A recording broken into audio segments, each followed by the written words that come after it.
Sanskrit translation of chapter 10 कृष का कर्म विराह इन Hindi class 6 कृष का कर्म विराह।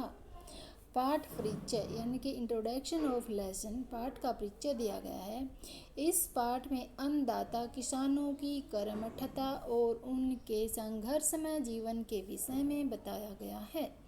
सर्दी गर्मी के कष्टों को सहन करते हुए वे हम सब के लिए अन्न का उत्पादन करते हैं, यानी कि अन्न पैदा करते हैं।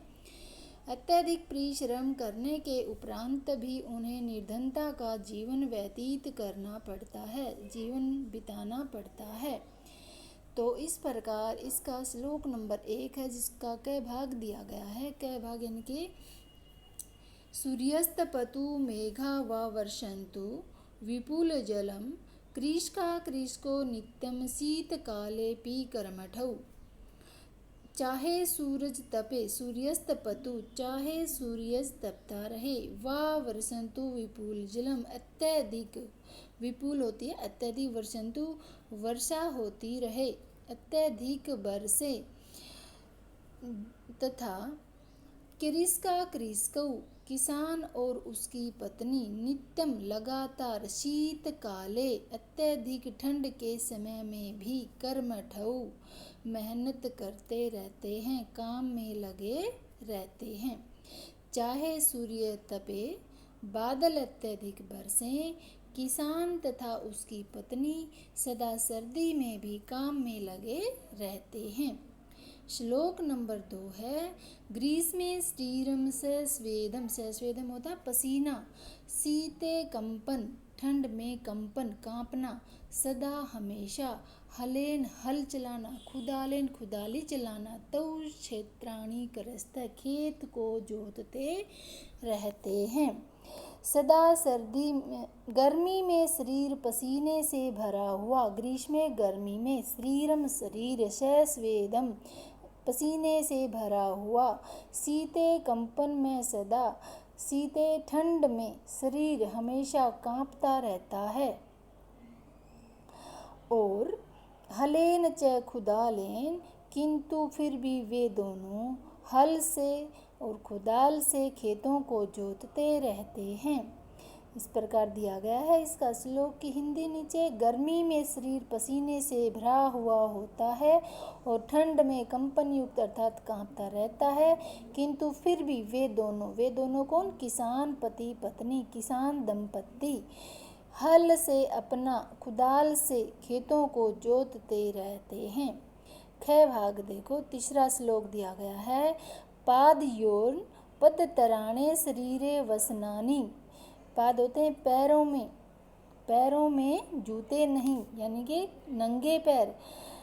पदतराणे शरीरे वसनानि शरीर पर फटे पुराने वस्त्र, निर्धनम जीवनम निर्धन जीवन यानी कि गरीबी जीवन, कष्ट भरा गरीबी जीवन, सुख दूरे हिति उनसे सुख दूर ही रहता है। तो देखिए इसकी हिंदी नीचे दी गई है। पैरों में जूते नहीं, पाद होते हैं पैर, पाद योन पद तराणे पैरों में जूते नहीं, शरीरे वसनानी नो शरीर पर कपड़े नहीं, निर्धनम जीवनम कष्टम निर्धन कष्टमय जीवन है, सुख सदा सुख दूरे ही तिष्ठन्ति सुख सदा दूर ही रहता है। श्लोक नंबर 4 है। गृहणम जीर्णम न वर्षासु वृष्टम वारितुम समम तथापि कर्म वीरतवम कृषकाणाम न नश्यन्ति। घर टूटा फूटा पुराना है, गृहणम जीर्णम टूटा फूटा पुराना है। न वर्षासु वृष्टम वर्षा के समय बारिश का यानी अंदर आने से रोकने में, वारितुम शमम वर्षा के समय पानी अंदर आने से रोकने में असमर्थ हैं, तथापि फिर भी किसानों की कर्मनिष्ठा नष्ट नहीं होती। कर्मवीरतम कृषकाणाम किसानों की कर्मवीरता कर्मनिष्ठा यानी कि लगातार मेहनत करना न नश्यन्ति कभी भी नष्ट नहीं होती, अर्थात वे कृषि के काम में लगे रहते हैं। नीचे इसकी हिंदी दी गई है। घर टूटा फूटा पुराना है। वर्षा के इसमें बारिश अर्थात बारिश का पानी अंदर आने से रोकने में असमर्थ हैं, तो भी किसानों की क्रमनिष्ठा नष्ट नहीं होती, अर्थात वे कृषि के काम में लगे रहते हैं। गै भाग देखो और इसका 5वां श्लोक है। तयो सर्मेण क्षेत्राणि सस्य पूर्णानि, सस्य होती हैं फसलें, सर्वदा हमेशा, तयो उन दोनों की, सर्मेण परिश्रम से खेतों में फसल पूर्ण हमेशा भरी रहती हैं।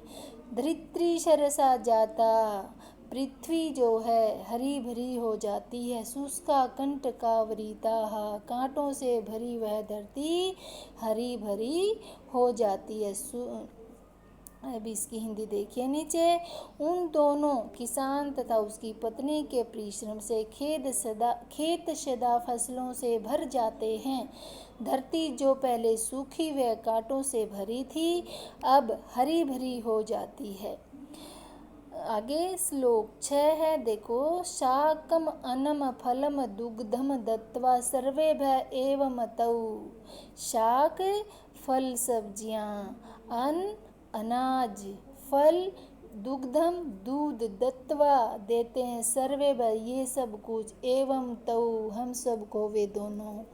शुधा त्रिशा कुलवनीतम विचित्रो जन पालकौ, यानी कि क्या कहते हैं कि वे दोनों सबको सब्जी अन्न फल दूध आदि देते हैं, किंतु स्वयं भूख प्यास से व्याकुल, शुधा भूख, त्रिशा कुलौ प्यास से व्याकुल, नित्यम लगातार, सभी जन यानी कि सभी का पेट भरते हैं, अर्थात वे दोनों विचित्र जनपालक हैं।